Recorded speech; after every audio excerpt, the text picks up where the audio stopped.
Hello friends, welcome to Kochu kitchen. இன்றைக்கி நம்ம protein பொரியல் எப்படி செய்கிறதுன்னு பார்க்கலாம். அதாவது பீன்ஸ், கேரட் ப்ளஸ் புட்டை போட்டு எப்படி பொரியல் செய்கிறதுன்னு பார்க்கலாம். அதுக்கு நான் கொஞ்சம் பீன்ஸ், கேரட் எடுத்திருக்கேன். இது நம்ம ஒரு பவுலில் ஆட் பண்ணிவிட்டு வேக வச்சிடலாம்.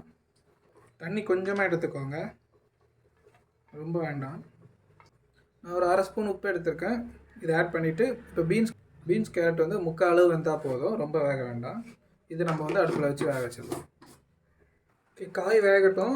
காய் வேகிற நேரத்துக்கு நம்ம கொஞ்சம் வெங்காயத்தை எல்லாம் வதக்கிடலாம். ஒரு பேனில் கொஞ்சமாக ஆயில் ஊற்றிக்கிட்டு கடுகு போட்டுடலாம்.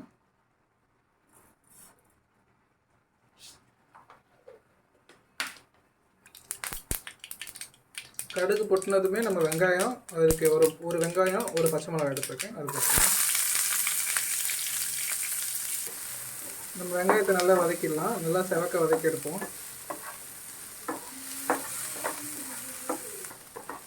நம்ம பீன்ஸ் கேரட்டையும் எண்ணெயிலே வதக்கி கூட பண்ணலாம், பட் அது ரொம்ப ஆயில் ஆகும்.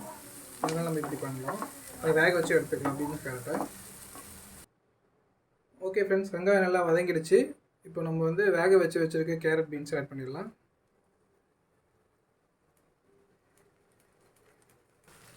இதை இப்போ கொஞ்சம் நேரம் வதக்கிக்கலாம்.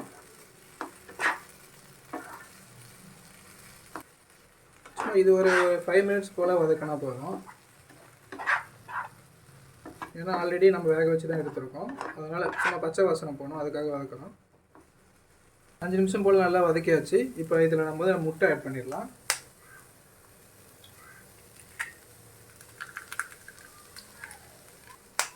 நான் 3 முட்டை எடுத்திருக்கேன் இதுக்கு.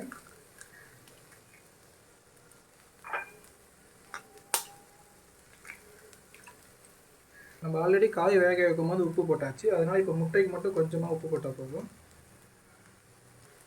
இது அப்படியே நம்ம கிண்டி விட்டுடலாம்.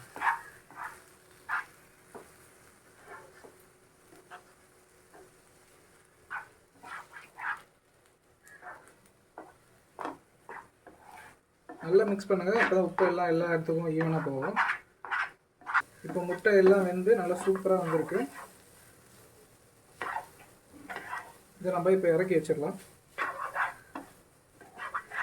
அவ்வளோதான் ஃப்ரெண்ட்ஸ், ரொம்ப டேஸ்டியான ஹெல்த்தியான ப்ரோட்டீன் நிறைஞ்ச பொரியல் ரெடி ஆகிடுச்சு. இந்த வீடியோ உங்களுக்கு பிடிச்சிருந்தால் லைக் பண்ணுங்கள், எங்கள் சேனலுக்கு சப்ஸ்கிரைப் பண்ணுங்கள். தேங்க்யூ.